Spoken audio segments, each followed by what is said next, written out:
Hello all, welcome to mini vlog. ఈరోజు అయితే పనసకాయ కోయిపోతున్నాను. పనసకాయ కోయడం కూడా ఒక పెద్ద ఆర్ట్ అనమాట.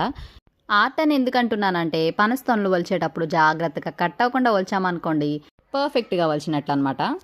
పనసకాయని ఎప్పుడు కట్ చేసినా కూడా ఫస్ట్ అయితే హ్యాండ్స్కి ఆయిల్ అప్లై చేసుకోవాలి. అండ్ మనం కట్ చేసే నైఫ్కైనా కత్తికైనా కూడా ఆయిల్ అప్లై చేసుకుంటే అంటుకోకుండా ఉంటుంది. అండ్ చిన్నప్పుడు ఒక అంకుల్ ఉండేవారు అనమాట. అంకుల్ చాలా బాగా పనసకాయని కట్ చేసేవారు. అసలు తొనలు ఎంత బాగా వలిచేవారంటే ఇంత ముక్క కూడా కట్ అవ్వకుండా. సో నేను అలాగే ట్రై చేసేద్దాం అనుకుంటున్నాను. సో నా బలవంతా యూస్ చేసి పనసకాయని కట్ చేస్తున్నాను. కానీ చాలా గట్టిగా ఉందన్నమాట. సో చాలా ట్రై చేశాను.